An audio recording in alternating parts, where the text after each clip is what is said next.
I was all ready to enjoy my birthday with my boyfriend, but instead, he and our friends thought it would be hilarious to stage a fake cheating prank to kick off the day. I, 27 male, met my, probably soon to be boyfriend Alex, 29 male, 2 years ago through a mutual friend of ours. I never expected he'd be interested in me because, when I first met him, he had only ever been with women. He came out as bisexual to me and our friends not too long after that, and that same night, he hinted that he was into me. We got to know each other more and it eventually turned into the two of us dating. He's genuinely a sweet and awesome guy, quite introverted but has a big heart and a real geek about the things he likes. I thought he'd be the one I would be marrying and all that, but I'm thinking that's not going to happen anymore.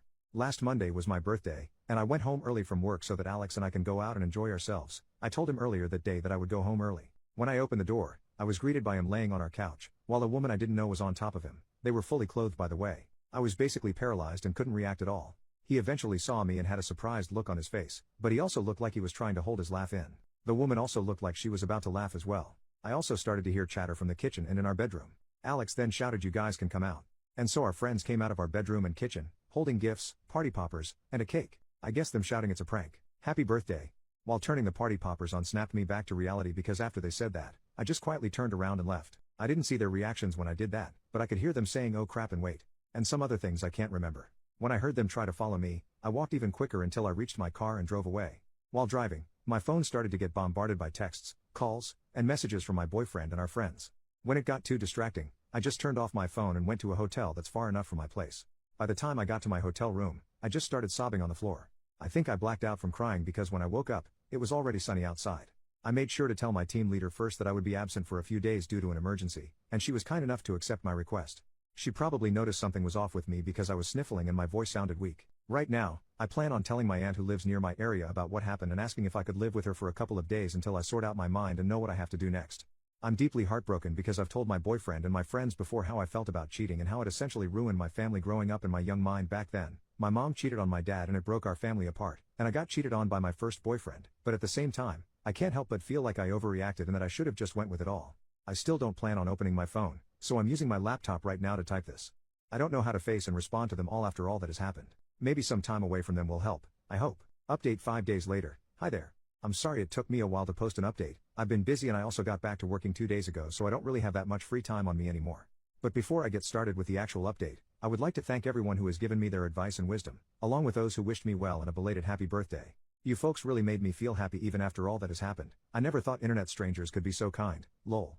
Normally, I confide with my friends whenever I had a problem, but since they somehow became part of that problem, I thought maybe going here would be a good idea, and I guess it was.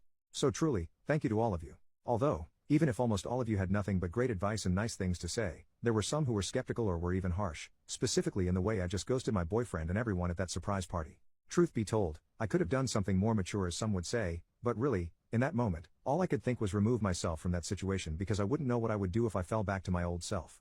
For context, I found out my mom was cheating on my dad at 14 years old. I got home from school early and found that the house was empty. I went upstairs to go to my room, but as I got nearer to my parents' room, I heard these faint sounds of lovemaking, and it didn't help that the door to the room was slightly opened. Curiosity got the best of me and I decided to take a peek inside, and there she was, my own mom cheating on my dad with his coworker.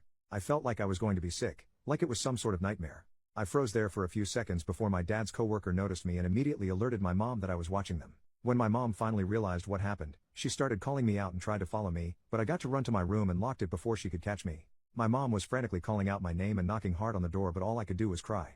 The realization that the person I was calling my mom wasn't the person I thought she was hit me like a ton of bricks because I used to adore my mom. She was always around while my dad was working full-time, which made me resent my dad because he was never around. I remember hiding under my bedsheets and eventually falling asleep. I was woken up by my dad knocking on my door and calling me to come out. I had to comply, of course, and when I opened my door, my father was standing in front of me, with my mom behind him. He gave me a tight hug and asked me about the guys who bullied me while I was walking home from school, and I was confused when he mentioned that, but then I saw my mom looking mad at me and basically telling me through her face that I should go along with it.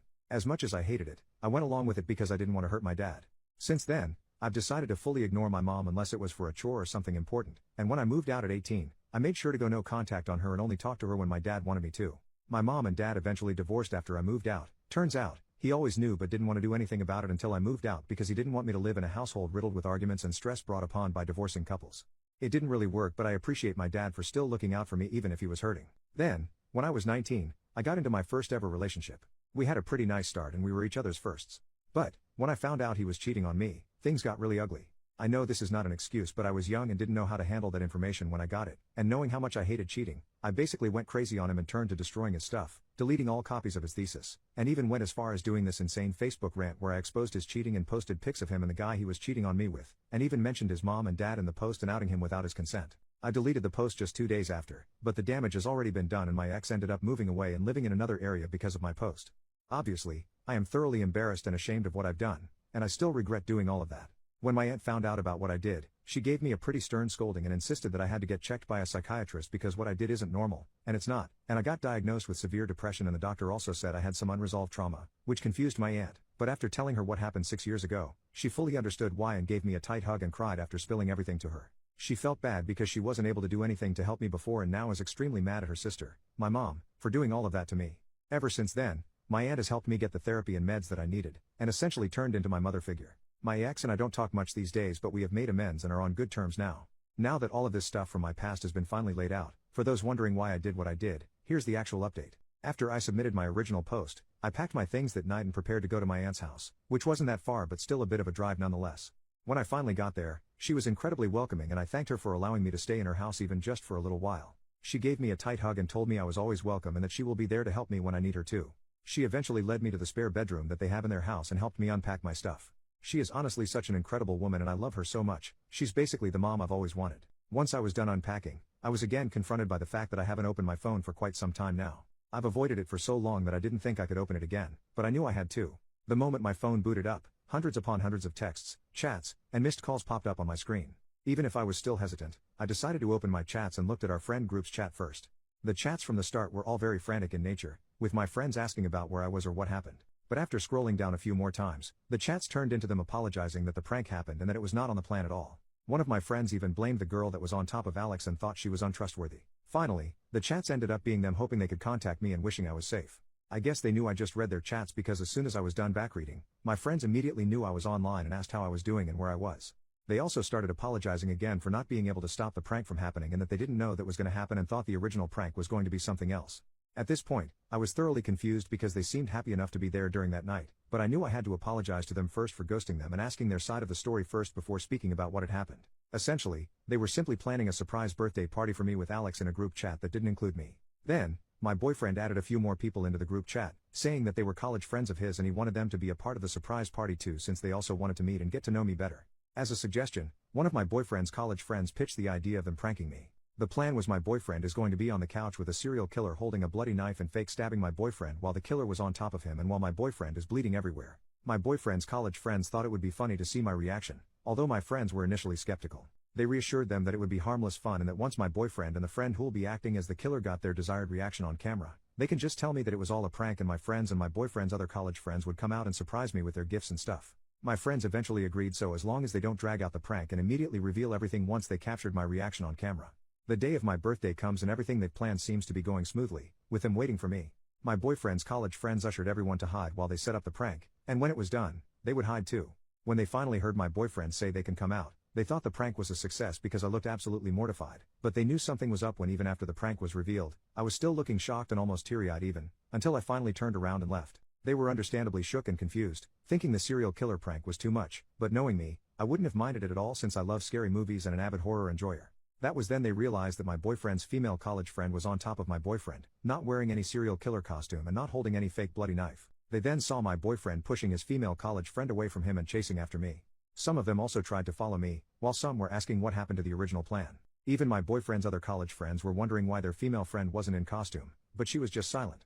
After a few minutes, my boyfriend came back to our apartment looking distraught and crying. He then tells everyone that they should all go and proceeds to go to our bedroom. They wanted to ask him what happened but he shut the door before they could. His female college friend then followed him inside which really weirded them out, but after a while, they hear my boyfriend shouting at her, telling her to piss off. She then goes out the door on the verge of tears and leaves the apartment.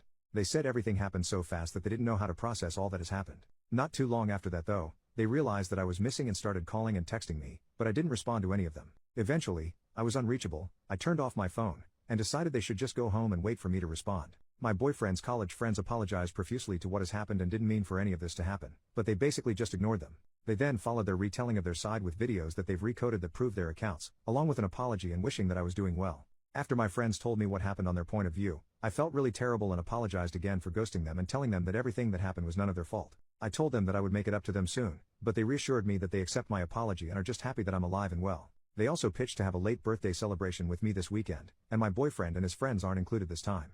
I of course happily agreed and thanked them for being such great friends and that I really couldn't thank them enough for being such an awesome bunch of people. The morning of the next day, my aunt knocks on my door and wakes me up, telling me that I have a visitor downstairs. She looked a bit mad, so I can already tell who it was. It was my boyfriend Alex, carrying this beautiful bouquet of flowers and my favorite chocolates with him. Even if he looked amazing, his face was the complete opposite because he looked like he was crying for days.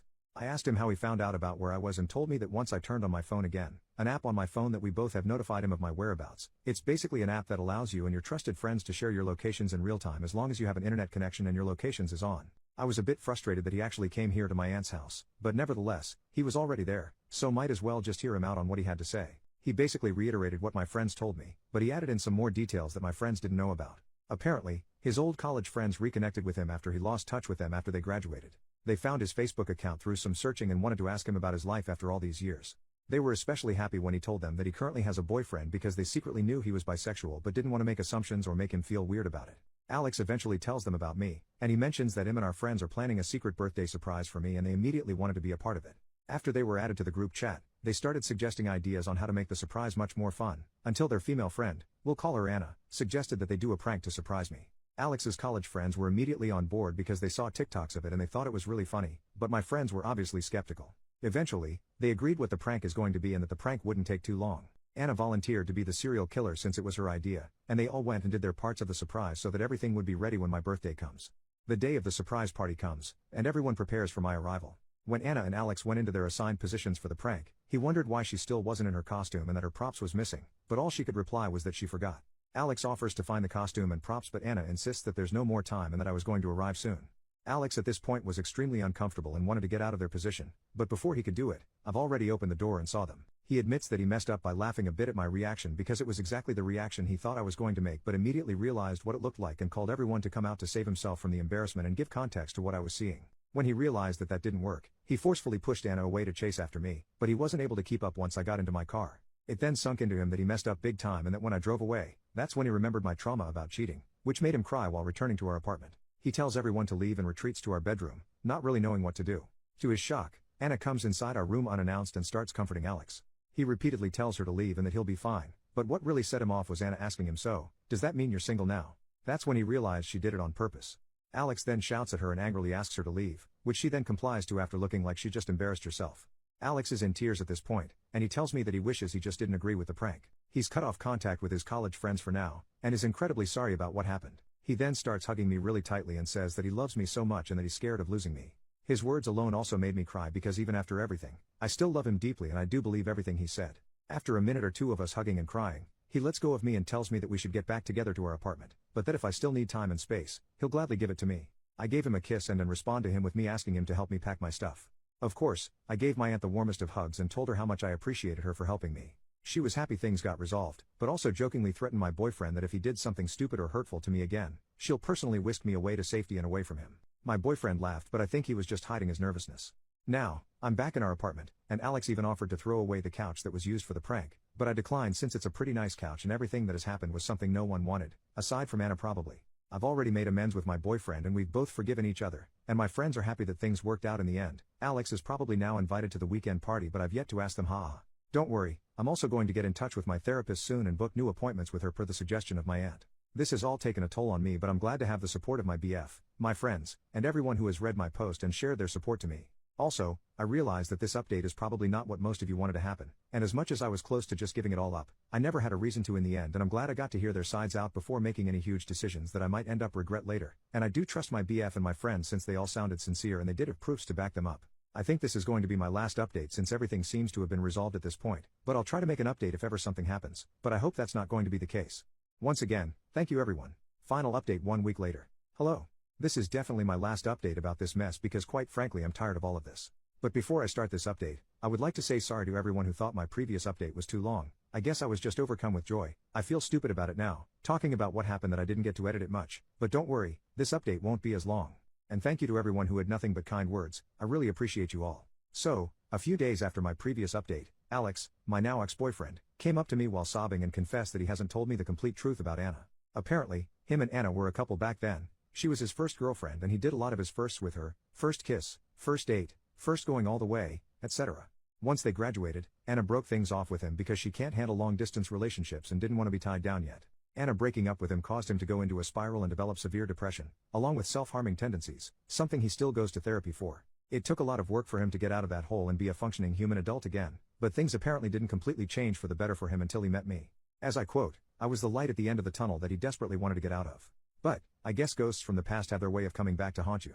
A few weeks before my birthday, Alex's college friends found his Facebook and contacted him to reconnect. Things went well for them until he was added into their group chat that had Anna in it as well. As what he said, it definitely reignited some old feelings that he had, and it also didn't help that Anna was acting like nothing bad happened between the two of them. They agreed to meet to catch up, one thing led to another, until that one thing ended up being them making love every single day up until the birthday surprise lol. It only really hit him how much he messed up and realized that he was doing something incredibly shitty when he saw my devastated face after seeing Anna on top of him for the prank that they supposedly planned for me. According to him, he was trying to bring back those strong feelings and emotions that he once felt back when he was with Anna, but seeing me look ruined and distraught made him realize that what he had with me was incomparable to what him and Anna had, so I guess that's what led him to confess and be all remorseful. Of course, I had to hear him apologize and cry in front of me, and I did cry too, but I couldn't bear being around him anymore after hearing all of that. I then calmly told him that I accept his apology, but that I didn't want to be with him anymore and that I'd be leaving the apartment and sort things out once we're both in clearer states of mind. He didn't like that one bit and started sobbing like crazy and even went as far as hugging me incredibly tight just so that I wouldn't go. It was a struggle, but I eventually got out of his clutches by pushing him away hard enough. I ran as fast as I could, ironic, to get to my car and immediately headed to my aunt's house.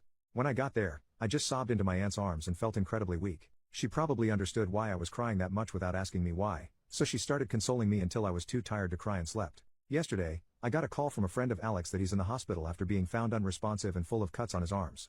I didn't want to go because I'm obviously still hurt about everything, but Alex doesn't have any family anywhere near him and I'm the only one who knows about his medical history and details, and technically his closest family, so I had to. When I got there, his arms were full of bandages and his face looked all puffy and red. Right now, I'm outside his hospital room, waiting for his doctors to give me an update or tell me anything or something that I should do. He also hasn't woken up yet, so I'm bracing myself for when he does. Truthfully, I do still love him very much, but what he did just made it clear for me that we're not meant to be together. I don't know what I'll do moving forward after all of this, but I'll just let the universe take the wheel for me at this point. I just wish things didn't end up this way.